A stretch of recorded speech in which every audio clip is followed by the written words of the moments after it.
Good afternoon students. আজকে তোমাদের যে ভৌতবিজ্ঞান ক্লাসে যে অধ্যায়টি পড়াচ্ছিলাম ক্লাস 8-এর আগের দিন তোমাদের কতগুলি মৌলের প্রোটন সংখ্যা বলে দেওয়া হয়েছিল এবং সেই প্রোটন সংখ্যা থেকে আমরা ইলেকট্রন বিন্যাস কক্ষের ধারণার সাহায্যে আমরা বার করা দেখব এবং তাদের যে গঠনটা, পরমাণুর গঠনটা কীরকম হবে। অ্যাকচুয়ালি আমরা আগের দিনই জেনেছিলাম যে মৌলের ইলেকট্রন বিন্যাস অর্থাৎ ইলেকট্রন সংখ্যাই হলো প্রোটন সংখ্যা, তাই তো? মূলত ইলেকট্রন সংখ্যাই প্রোটন সংখ্যা, তার জন্য যেগুলো প্রোটন সংখ্যা হবে সেই অনুযায়ী আমরা ইলেকট্রন সংখ্যা বার করব। 1 থেকে 20 পর্যন্ত আমরা আগের দিন লিখেছিলাম, সেগুলি আমরা ইলেকট্রন বিন্যাস করা দেখব। প্রথম যে মৌলটার নাম সেটা হচ্ছে হাইড্রোজেন, সংকেত হচ্ছে H, পারমাণবিক ক্রমাঙ্ক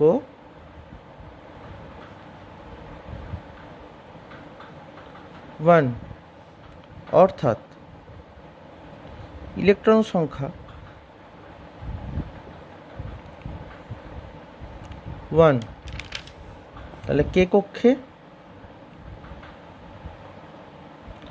একটি ইলেকট্রন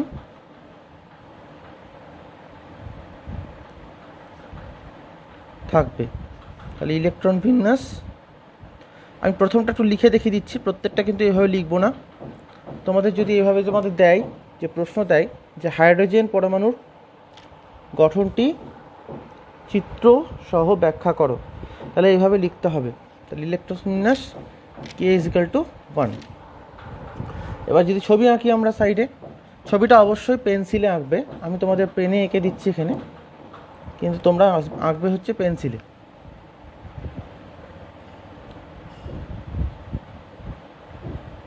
ওকে, এটা প্রোটন। এর পাশে এখানে একটাই কক্ষ থাকবে এবং এটা হচ্ছে কে কক্ষ, এখানে একটা ইলেকট্রন থাকবে।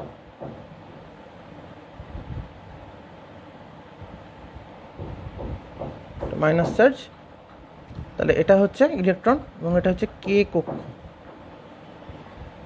K=1। ওকে, সাধারণ যে হাইড্রোজেন তার যে মাস নাম্বার হয় এবং সেখানে ক্ষেত্রে এখানেও একটা পজিটিভ আছে এবং সাধারণ হাইড্রোজেনের সংকেত, হাইড্রোজেনের সাধারণ সংকেত H11। তাহলে এটা যেটা করছি সেটা H11-এরই স্ট্রাকচার করেছি আমি। ওকে, অর্থাৎ মাস নাম্বার 1, এটা মাস নাম্বার ভর সংখ্যা, অ্যাটমিক নাম্বারও 1। বোঝা গেল?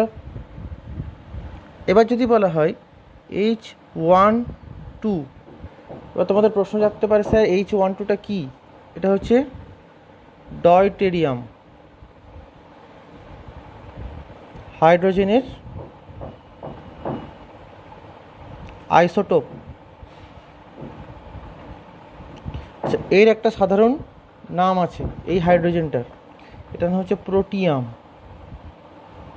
প্রকৃতিতে এটাই 99% থাকে, প্রায় 99.04% এই হাইড্রোজেনটাই দেখতে পাওয়া যায়। এটা হচ্ছে সাধারণ হাইড্রোজেনের সংকেত। এইগুলো হচ্ছে ভারী হাইড্রোজেন, ডয়টোরিয়াম। তো ডয়টোরিয়ামের যদি হয় তাহলে এক্ষেত্রে অ্যাটমিক নাম্বার কত? দেখো, পারমাণবিক ক্রমাঙ্ক 1, ভর সংখ্যা 1। প্রসঙ্গত এখানে বলে রাখি, এখানে ভর সংখ্যা কত ছিল? 1। আর প্রোটন সংখ্যা, ইলেকট্রন সংখ্যা 1 1। তাহলে নিউট্রন সংখ্যা সমান কত? 0, 1 - 1। আর এক্ষেত্রে নিউট্রন সংখ্যা কত হবে? তাহলে পারমাণবিক ক্রমাঙ্ক 1 হলে ইলেকট্রন সংখ্যা কত হবে? সেম, ইলেকট্রন সংখ্যাও 1। এরকম বার করতে দেয়, কিন্তু এরকম ব্যাখ্যা করে দিয়ে এইভাবে লিখতে হবে কিন্তু। তো সেক্ষেত্রে যদি H11 দিল তাহলে কিন্তু ওইটুকু করে দিই তোমাদের, মানে অর্থাৎ এইটুকু। এটুকু তোমাদের লিখতে হবে, ছবি এঁকে দিতে হবে, ব্যাস। এবার যদি ডয়টোরিয়াম H12 দেয়, যদি বলে H12 গঠন চিত্র আঁকো, তাহলে কিন্তু এইভাবে ব্যাখ্যা করতে হবে। ভর সংখ্যা 1, তাহলে ইলেকট্রন সংখ্যা 1 হলো, তাহলে কী হবে, নিউট্রন সংখ্যা কত হবে? আমরা সূত্র অনুযায়ী কী জানি, নিউটন সংখ্যা n সমান কী হবে, ভর সংখ্যা মাইনাস, ভর সংখ্যা এখানে 2 হবে,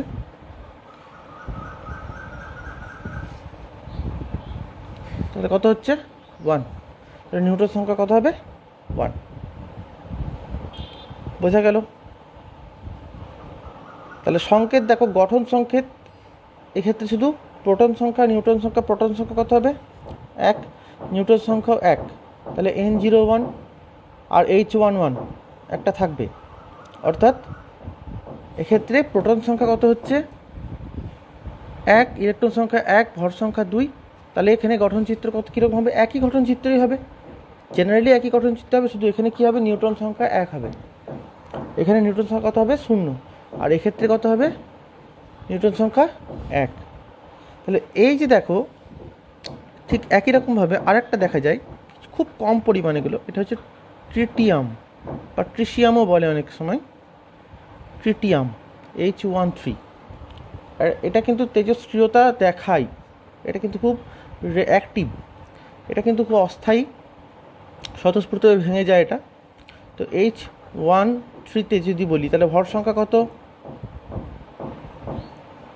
3, প্রোটন সংখ্যা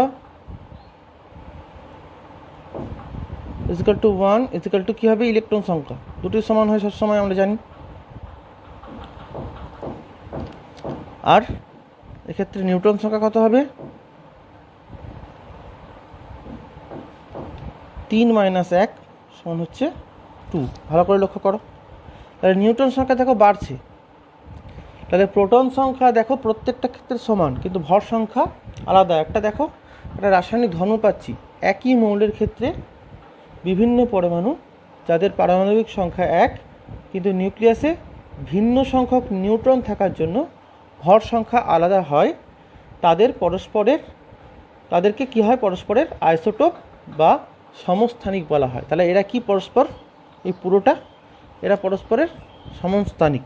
তাহলে যদি হয় সমস্থানিক কি ব্যাখ্যা করো, তাহলে এইরকম উদাহরণ দিয়ে বলে দেবে যে কী বলবে সংজ্ঞাটা, যে একই মৌলের বিভিন্ন পরমাণু যাদের পারমাণবিক সংখ্যা 1, কিন্তু নিউক্লিয়াসে ভিন্ন সংখ্যক নিউট্রন, দেখো ভিন্ন সংখ্যক নিউট্রন আছে, এক্ষেত্রে নিউট্রন সংখ্যা 0, এক্ষেত্রে নিউট্রন সংখ্যা 1, এক্ষেত্রে নিউট্রন সংখ্যা 2, তাদের ভিন্ন সংখ্যক নিউট্রন থাকার জন্য ভর সংখ্যা আলাদা হয়, তাদেরকে পরস্পরের আইসোটোপ বা সমস্থানিক বলা হয়। যে উদাহরণ কী দেবে, H11, H12, H13, একটা হচ্ছে প্রোটিয়াম বা সাধারণ হাইড্রোজেন, একটা হচ্ছে ডয়টোরিয়াম, একটা হচ্ছে কি ট্রিটিয়াম। তাহলে আইসোটোপের বৈশিষ্ট্যগুলি কি? আচ্ছা, আইসো কথার অর্থ হলো গ্রিক ভাষায় হচ্ছে সমান, টোপস কথা অর্থ হলো অবস্থান, আইএসও আর TOPES, টোপেস মানে হচ্ছে কথা অর্থ অবস্থান। তাহলে আইসোটোপগুলি পর্যায় সারণীতে কী করবে, পর্যায় সারণী তোমরা ক্লাস 10-এ পড়বে, একটা পর্যায় আর সারণী, পর্যায় অনুভূমিক যেগুলোকে পর্যায় বলা হয়, আর শ্রেণী যেগুলো বলা হয় লম্বভাবে যেগুলো সাজানো হচ্ছে একই গ্রুপের মধ্যে। সেই অনুযায়ী রাসায়নিক ধর্মের সাদৃশ্য দেখে একটা টেবিল করা হয়েছিল, মেন্ডেলিভ বলে একজন বিজ্ঞানী ছিলেন, মেন্ডেলিভ তিনি করেছিলেন, ঠিক আছে? তো তোমরা ক্লাস 10-এ ওটা পড়বে। তো আইসোটোপগুলি কী হয়, পর্যায় সারণীতে একই ঘরে অবস্থান করে, মনে থাকবে, পর্যায় সারণীতে একইভাবে অবস্থান করে। তাহলে আইসোটোপগুলোর বৈশিষ্ট্য কী, যদি বলা হয় আইসোটোপের বৈশিষ্ট্য কী, আইসোটোপের বৈশিষ্ট্য লিখবে, কোনো মৌলের আইসোটোপগুলির পারমাণবিক সংখ্যা অর্থাৎ প্রোটন সংখ্যা, ইলেকট্রন সংখ্যা সমান, কিন্তু নিউট্রন সংখ্যা আলাদা হয়, ভর সংখ্যা আলাদা হয়। নেক্সট লিখবে, এরা সর্বদা একই মৌলের ক্ষেত্রে হবে, অর্থাৎ আইসোটোপ আমরা একই মৌলের ক্ষেত্রে দেখতে পাবো, কারণ পারমাণবিক সংখ্যা তো প্রত্যেকের জন্য নির্দিষ্ট, সেক্ষেত্রে পারমাণবিক সংখ্যা যদি আলাদা হয়ে যায় তাহলে কিন্তু হবে না। তাই আইসোটোপ কেবলমাত্র একই মৌলের ক্ষেত্রে দেখা যাবে। এটা সবাই একই মৌল, হাইড্রোজেন দেখো এক্ষেত্রে উদাহরণ দিয়েছি। ঠিক একই রকমভাবে একটা উদাহরণ হয় ক্লোরিনের 17, আমি আগের দিনই লিখেছিলাম 1 থেকে 20 পর্যন্ত, দেখবে অ্যাটমিক নাম্বার কত 17। ঠিক ক্লোরিনের একটা আইসোটোপ হচ্ছে 1735 আর 1737। আমি তোমাদের একটা ক্লাসে দেখাবো তোমাদের যে ক্লোরিনের পারমাণবিক গুরুত্ব কেন ভগ্নাংশ হয়, পারমাণবিক ক্রমাঙ্ক মানে পারমাণবিক গুরুত্ব মানে পারমাণবিক অ্যাটমিক মাস কেন ভগ্নাংশ হয় ব্যাখ্যা করবো তোমাদের একদিন। তো এগুলো হচ্ছে বিতর্কিত বিষয়, কিছু কিছু থাকে, অর্থাৎ ভর সংখ্যা। তো এখানে আমরা ইন্টিজারটা ইউজ করছি যখন আমরা চিহ্ন লিখব, সেক্ষেত্রে আমরা ভর সংখ্যাগুলো প্রত্যেকটা পূর্ণ সংখ্যার ইউজ করছি। ওকে, এক্স্যাক্ট যেটা হয় হাইড্রোজেনের যে সাধারণ হাইড্রোজেন 1.007 বা 008, এই ভর সংখ্যাটা যদি মাস হিসেবে লেখা হয় তাহলে এক্স্যাক্ট যে অ্যামাউন্টটা হয় সেটা হচ্ছে 1.008 গ্রাম। ওকে, তো বা 1.007 গ্রাম এরকম লেখা থাকে। তো অ্যাকচুয়ালি আমরা মাস নাম্বারটা কী করবো, আমরা এক্ষেত্রে 1 লিখে দিচ্ছি, নিয়ে যেটা নিয়ারেস্ট ইন্টিজার থাকবে সেটা লিখব আইসোটোপ বা সমস্থানিক চিহ্নিত করার সময় বা কোনো সাধারণ সংকেত চিহ্নিত করার সময়। তাই যেটা বলছিলাম আইসোটোপের বৈশিষ্ট্য, 2 নম্বর বৈশিষ্ট্য গেল। আর এদের কি হয়, রাসায়নিক ধর্ম একই হয়, কারণ একই মৌলের ক্ষেত্রে হয় বলে রাসায়নিক ধর্ম কী হয়, একই হয়। আর ভৌত ধর্ম কেন আলাদা কী হয়, ভৌত ধর্ম, এদের ভৌত ধর্ম কেন আলাদা হচ্ছে, ঘনত্ব, ভর, গলনাঙ্ক, স্ফুটনাঙ্ক ইত্যাদি ভিন্ন হচ্ছে। কারণ কি, যে নিউট্রন সংখ্যার পার্থক্য তো আছেই, তার জন্য ওদের ভর আলাদা হতে পারে, গলনাঙ্ক, স্ফুটনাঙ্ক আলাদা হতে পারে।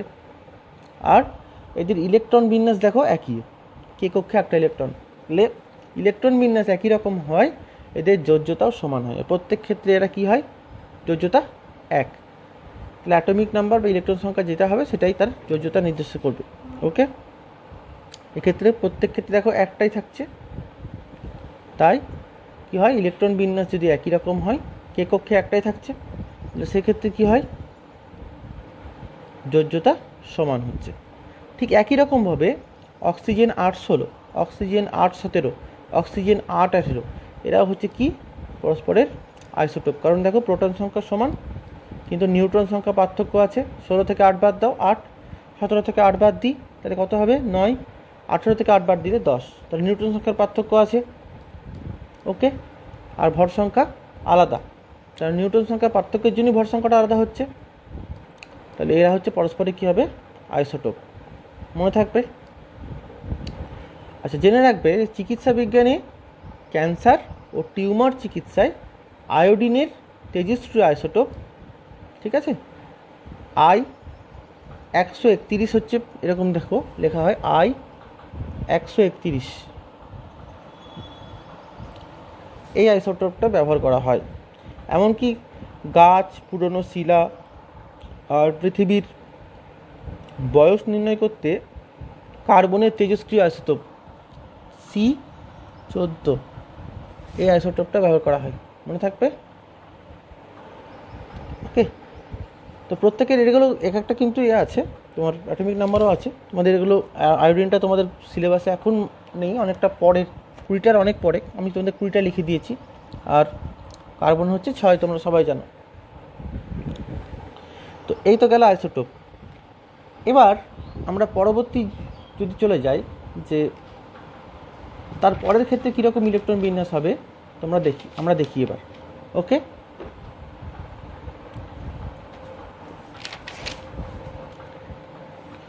নেক্সট হচ্ছে যেটা হিলিয়াম।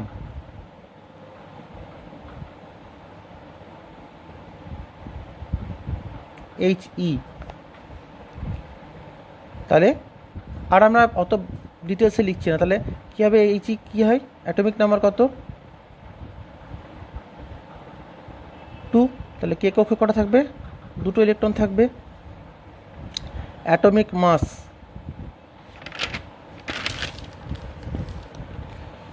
মাসগুলো কিন্তু মনে রাখবে তোমরা। সেক্ষেত্রে তোমরা কী হবে, মাসগুলো মনে রাখতে পারলে আমাদের নিউট্রন সংখ্যা বার করতে সুবিধা হবে। তাহলে অ্যাটমিক মাস যদি 4 হয়,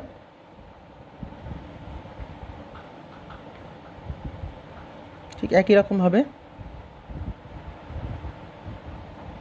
এখানে লিখবে কি, কে কক্ষে 2টো ইলেকট্রন থাকবে।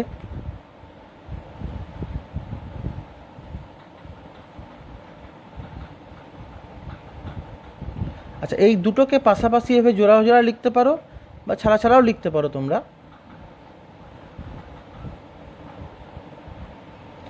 অনেক জায়গায় জোড়া জোড়া অনেকে থাকে, বইয়ে দেখবে, কোনো অসুবিধা নেই সেটা লিখলে।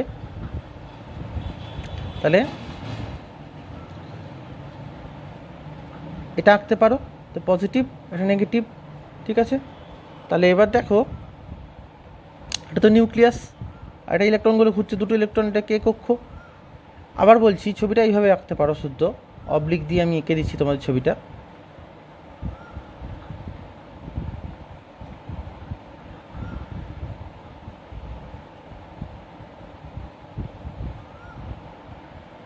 ওকে, এভাবেও আঁকতে পারো। দেখো গায়ে গায়ে লাগি। ওকে, ইলেকট্রনগুলো, তাহলে হিলিয়ামের যে আইসোটোপ, সেটা হচ্ছে আইসোটোপ বলছি, যেটা হচ্ছে এইটা হিলিয়ামের যে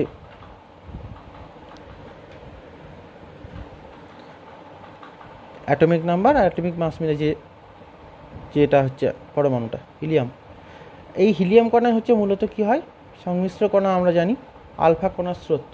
ওকে, তাহলে আলফা কণাই মূলত হচ্ছে কি, হিলিয়াম কণারই স্রোত বলতে পারি আমরা।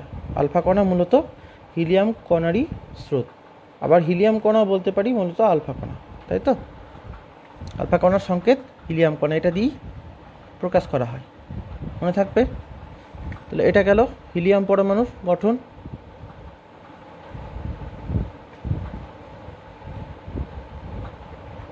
এবার দেখো, এখানে কে কক্ষে দুটো আছে, আর কে কক্ষে কটা থাকতে পারে, সর্বাধিক দুটোই থাকতে পারে। তাহলে এবার দেখো, কে কক্ষে যতগুলো থাকা দরকার ঠিক ততগুলোই পূর্ণ হয়েছে, বাকি এল কক্ষে শূন্য আছে, বাকি কক্ষে কিন্তু ইলেকট্রন নেই। তাহলে এখানে নিউট্রন সংখ্যা কত হচ্ছে, নিউট্রন সংখ্যা 2, 4 - 2 2, এখান থেকে এটা বাদ দেয়। তাহলে কে কক্ষে দুটো ইলেকট্রন থাকার কথা, দুটো ইলেকট্রনই আছে। তাহলে সর্ববহিস্থ কক্ষে যতগুলো ইলেকট্রন থাকার কথা ততগুলো যদি ইলেকট্রন থাকে, সর্বাধিক ততগুলো যদি ইলেকট্রন থাকে, তাহলে কি হবে, সেক্ষেত্রে সেই পরমাণুটি কারোর সাথে রিয়াকশন করতে চাইবে না, যদি না কোনো স্পেশাল অবস্থা সৃষ্টি হয়, মনে থাকবে। তো হিলিয়াম হচ্ছে ওই জন্য নিষ্ক্রিয় মৌল। কি বললাম, হিলিয়াম নিষ্ক্রিয় মৌল, কারণ হিসেবে কি বলবো, সর্ববহিস্থ কক্ষে যতগুলি ইলেকট্রন থাকার কথা ততগুলি ইলেকট্রন আছে, এবং এর একটাই কক্ষ। কে কক্ষে কটা ইলেকট্রন থাকতে পারে আমরা আগের দিন বলেছিলাম, দুটো। এল কক্ষে 8টা। ওকে, তো এবার পরেরটা যদি যাই, লিথিয়াম। তাহলে লিথিয়াম এবার এভাবে লিখবে, 3, এবার হচ্ছে অ্যাটমিক নাম্বার 3, কে কক্ষ এল কক্ষ দেবে 2 1। ওকে, এবার তোমাদের পরপর আমি দেখিয়ে যাচ্ছি, তোমরা ছবিগুলো নিশ্চয়ই আঁকতে পারবে।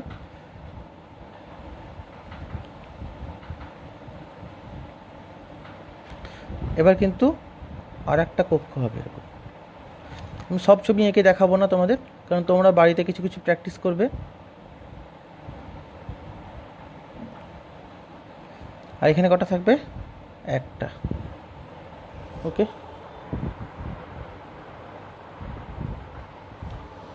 বোঝা গেল। এটা এরকম ছবিটা আঁকতে পারো তোমরা। এটা হচ্ছে কার, লিথিয়াম পরমাণুর গঠন। এগুলোই তো পরমাণুর গঠন। তাহলে বেরিলিয়াম 4 কী হবে, কে কক্ষ এল কক্ষ 2 2, ভেঙে গেল।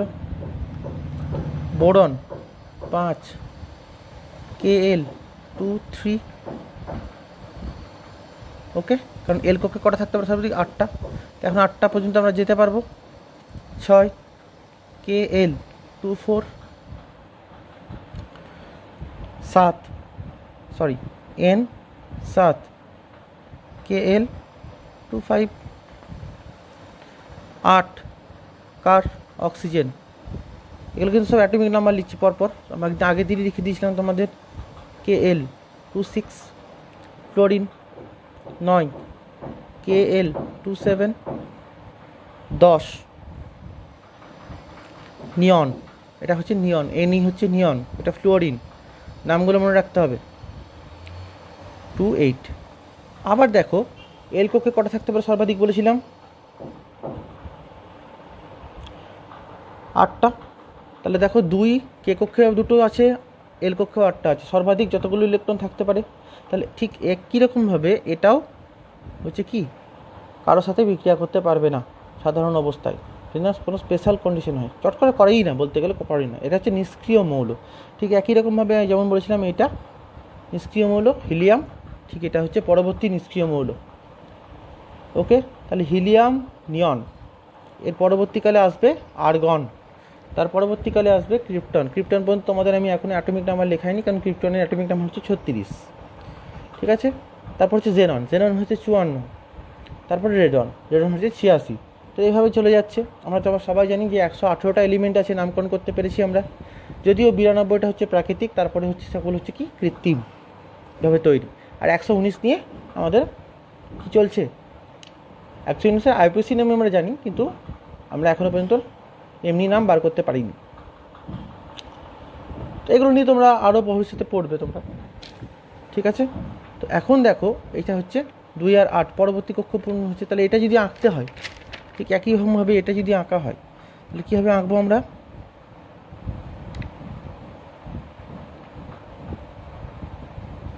এটা কে কক্ষ, এল কক্ষ, তাহলে এখানে কটা থাকবে?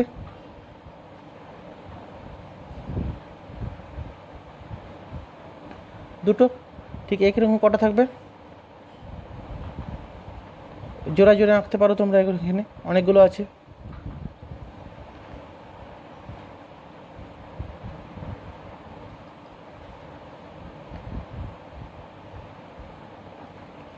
কজোড়া হবে? এরকম 4 জোড়া হবে।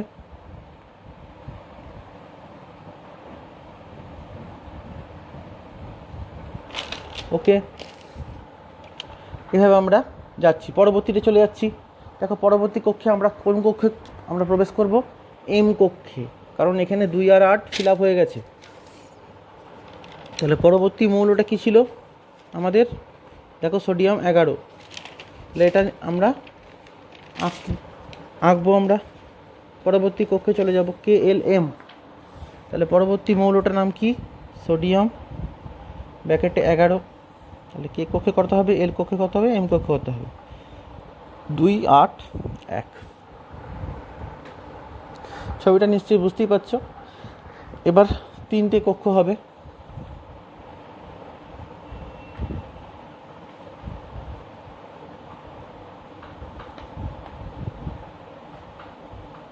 এভাবে এবার ইলেকট্রনগুলো ডিস্ট্রিবিউট করে দাও এখানে। 2, 8, 4 জোড়া এরকম থাকবে।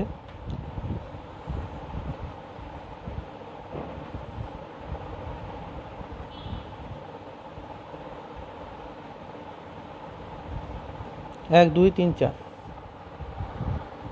4 পেয়ার্স। ঠিক আছে,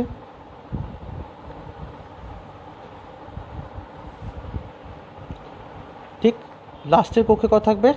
একটা। তাহলে এখানে হচ্ছে এটা হচ্ছে নিউক্লিয়াস।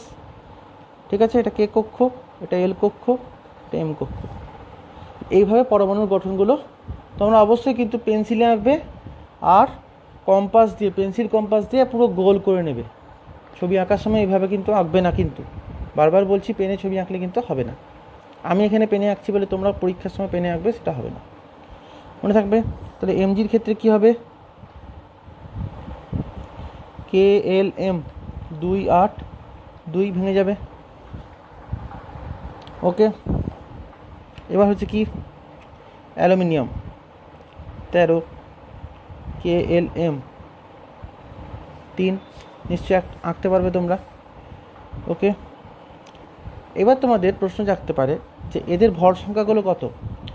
সোডিয়ামের ভর সংখ্যা হচ্ছে 23, ম্যাগনেসিয়াম ভর সংখ্যা 24, অ্যালুমিনিয়ামের ভর সংখ্যা যেটা আমরা ইউজ করি, আরও দেখাই কিন্তু আমি এখানে লিখছি না, 27। তাহলে এখান থেকে আমরা নিউটন সংখ্যা বার করতে পারবো। তোমাদের বলে দেবে অ্যালুমিনিয়াম 13, 27 এই মৌলটিতে কতগুলি প্রোটন, কতগুলি ইলেকট্রন, কতগুলি নিউট্রন আছে, এবং তাদের পরমাণুর গঠন চিত্র অঙ্কন করো। 3 নাম্বার দেবে এটাতে। তাহলে প্রোটন কতগুলো থাকবে 13টা, ইলেকট্রনও 13টা থাকবে, আর নিউটন কত হবে 27 থেকে 13 বাদ দিয়ে দেবে 14, আর এই গঠন চিত্রটা এঁকে দেবে তোমরা এইভাবে। এখানে 3টি ইলেকট্রন থাকবে তখন, আমি যদিও ওটা সোডিয়ামের দেখিয়ে দিয়েছি তোমাদের, এটা সোডিয়ামের, ঠিক আছে। এগুলো কিন্তু আঁকতে হবে, এখানে 2টো থাকবে, এখানে কী হবে আরও একটা বাড়বে লাস্ট পক্ষে। ঠিক একই রকমভাবে এসআই যদি আমরা করি 14, কী হবে KLM 2 8 4, ফসফরাস 15 2 8 5, সালফার 16, আমি সাইডে সিলিকন 14, ভর সংখ্যা কত হবে এসআই 14 28, আবার কখনো 29ও বলে, ঠিক আছে। 28/29 দু রকমই দিতে পারে।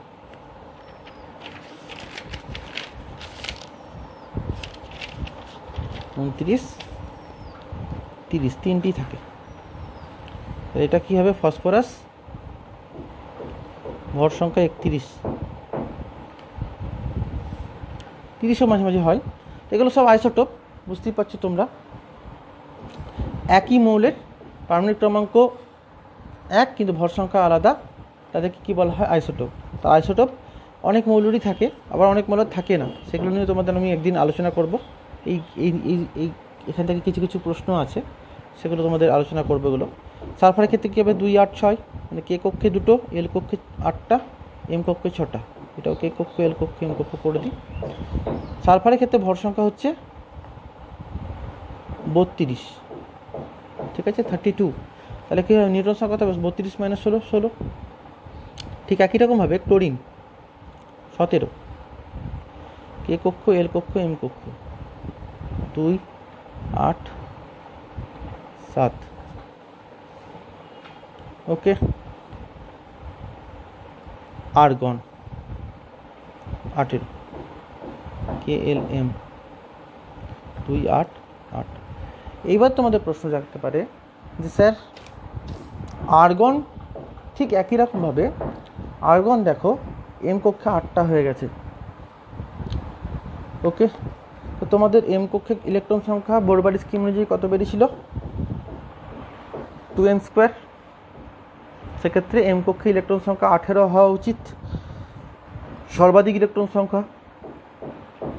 তাহলে কক্ষের নিয়ম অনুযায়ী বলা হচ্ছে, আমরা যখন সাব অরবিট বা অরবাইটাল নিয়ে আলোচনা করব তখন আরও ভালো করে বুঝতে পারবো ব্যাপারটি কেন হচ্ছে।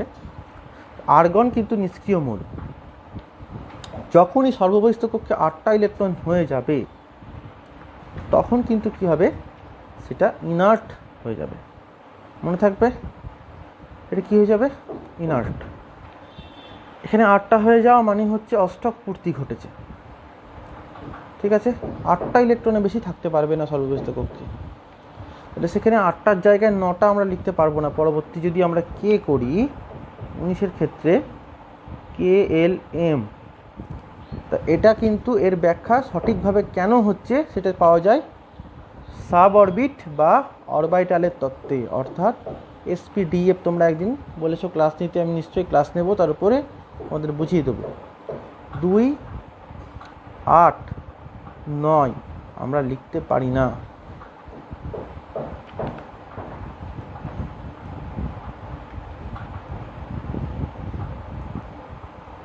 ঠিক আছে।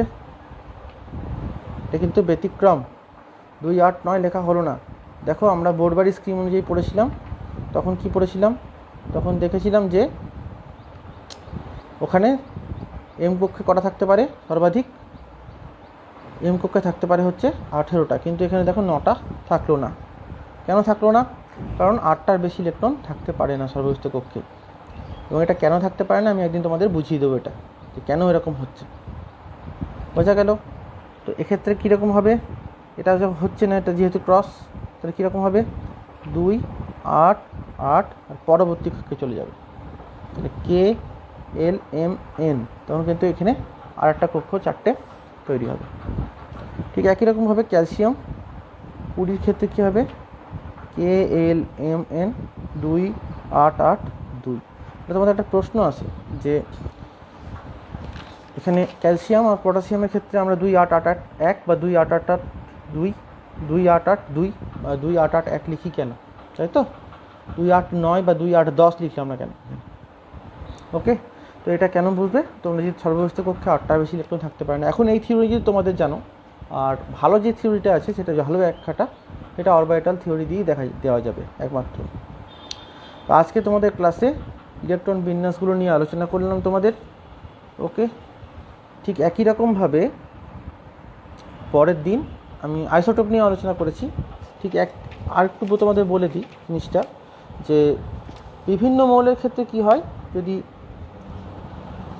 পারমাণবিক ক্রমাঙ্ক আলাদা কিন্তু ভর সংখ্যা এক, তাহলে পারমাণবিক ক্রমাঙ্ক আলাদা ভর সংখ্যা এক, তাদেরকে বলা হচ্ছে আইসোবার।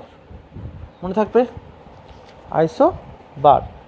তাহলে এখান থেকে কিছু কিছু আসে, একটা হলো আইসোটোপ,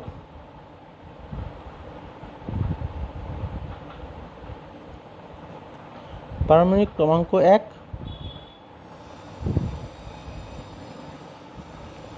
ভর সংখ্যা আলাদা। আমি জিনিসটাকে চিস্ট করে দিচ্ছি, উদাহরণ তোমরা নিজেরা পারবে। আইসোটোপ নিয়ে আলোচনা করা হয়েছে, আইসোবারটা বলছি।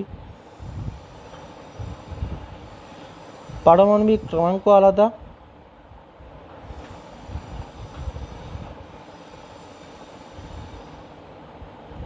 ভর সংখ্যা এক,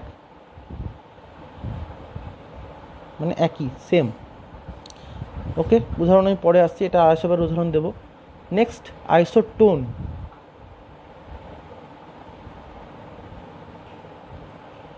ঠিক আছে, পারমাণবিক ক্রমাঙ্ক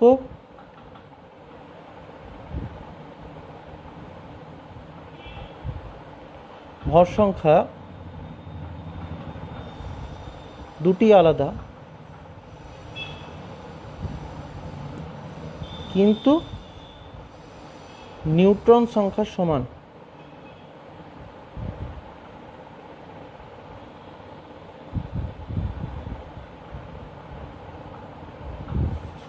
নিউট্রন সংখ্যা সমান, তাদেরকে বলা হচ্ছে আইসোটোন।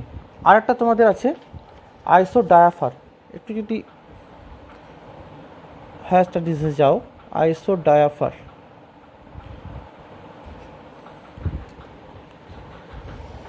যেসব পরমাণুতে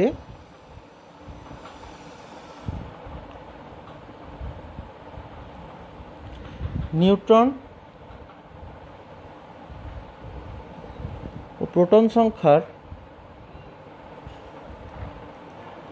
পার্থক্য সমান, তাদের আইসোডায়াফার বলে।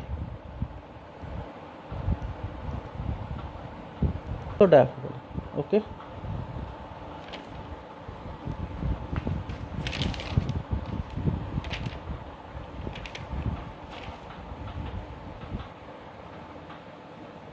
বোঝা গেল? এইগুলো তোমরা পড়ে নেবে। আর এগুলোর উদাহরণ আছে, আরেকটা আছে তোমাদের আইসোস্টার। আইসোস্টারটা আমি আসছি। ছাত্ররা দেখো, আইসোস্টার সমসংখ্যক পরমাণু দ্বারা গঠিত এবং সমসংখ্যক ইলেকট্রন বিশিষ্ট অণুগুলিকে পরস্পরের আইসোস্টার বলা হয়। যেমন দেখো N2O CO2, প্রত্যেকটি 3টি পরমাণু আছে। নাইট্রোজেনের 2টো পরমাণু, অক্সিজেনের 1টা পরমাণু। আর এখানে দেখো কার্বনের 1টা পরমাণু, অক্সিজেনের 2টো পরমাণু। ইলেকট্রন সংখ্যা কীভাবে হচ্ছে দেখো, N2 এর ক্ষেত্রে নাইট্রোজেনের অ্যাটমিক নাম্বার 7, 7 × 2, প্লাস অক্সিজেনের অ্যাটমিক নাম্বার কত 8, দুটোকে যোগ করেছি 22 হচ্ছে। আর কার্বন ডাইঅক্সাইডের ক্ষেত্রে কী হচ্ছে 6 প্লাস কার্বনের অ্যাটমিক নাম্বার 6, আর তো অ্যাটমিক নাম্বার যেটা হবে সেটা তো ইলেকট্রন সংখ্যা, তাহলে 2 × 8 22, দু ক্ষেত্রে সমান হচ্ছে, তাহলে এটা হচ্ছে আইসোস্টার। ঠিক আছে, আইসোডায়াফার দেখো, প্রোটন সংখ্যা ও নিউট্রন সংখ্যার পার্থক্য সমান। দেখো U9238, এটা একটা আইসোটোপ বা একটা পরমাণু, আইসোটোপ বলছি পরমাণু। আর থোরিয়াম 90 234, সেক্ষেত্রে দেখো প্রোটন সংখ্যার পার্থক্য কত, 92 - 90 কত হচ্ছে 2, আর নিউট্রন সংখ্যা কত হচ্ছে দেখো 146, আর দেখে দেখো 144, তাহলে 146 - 144 কত 2, দেখো দুটো সমান আসছে, তার প্রোটন সংখ্যা নিউট্রন সংখ্যা পার্থক্য সমান। এটা হচ্ছে আইসোডায়াফার। আর আইসোটোন হচ্ছে কি, পারমাণবিক ক্রমাঙ্ক ভর সংখ্যা দুটোই আলাদা কিন্তু নিউটন সংখ্যা সমান। দেখো কার্বন 614, নাইট্রোজেন 715, এই দুটো পরস্পরের আইসোটোন। দেখো নিউটন সংখ্যা 8 আর এদিকেও 8, 14 - 6 = 8, 15 - 7 = 8। আইসোবার কি হচ্ছে, পারমাণবিক ক্রমাঙ্ক আলাদা কিন্তু ভর সংখ্যা একই। দেখো কার্বন 614, নাইট্রোজেন 714, তাই নাইট্রোজেন 714 নাইট্রোজেন 715 কি পরস্পর আইসোটোপ। একই রকমভাবে আইসোটোপ কি নাইট্রোজেন 714 আর নাইট্রোজেন 715। আর আইসোটোপের উদাহরণ তো আরও দিলাম তোমাদের, H11, H12, H13, protium, ডয়টোরিয়াম, tritium. ঠিক আছে। অক্সিজেনের হবে O8 16, O8 17, O8 18, এগুলো সব হচ্ছে আইসোটোপ। তাহলে আইসোটোপ এখন মতো কী হচ্ছে, একই মৌলের ক্ষেত্রে হচ্ছে, কিন্তু আইসোটোন, আইসোবার, আইসো ডায়াফার বলো বা আইসো স্টার বলো, সেগুলো কী হচ্ছে হেটেরো ক্ষেত্রে হচ্ছে, অর্থাৎ হেটেরো, এটা আলাদা আলাদা মৌল বা যৌগের ক্ষেত্রে হতে পারে, কিন্তু আইসোটোপ একমাত্র একই মৌলের ক্ষেত্রে হবে। আজকে তোমাদের ক্লাসে এই পর্যন্তই। তোমাদের পরের দিন আমি এই অধ্যায় থেকে যে তোমাদের গঠনগুলো আছে, হয়তো যৌগের যোজ্যতা ও রাসায়নিক বন্ধন নিয়ে আমি তোমাদের আলোচনা করব। এখান থেকে যোজ্যতা বা রাসায়নিক বন্ধনের কনসেপ্ট আমি আলোচনা করব। ঠিক আছে, এই অধ্যায় থেকে। গুড বাই, সবাই ভালো থেকো।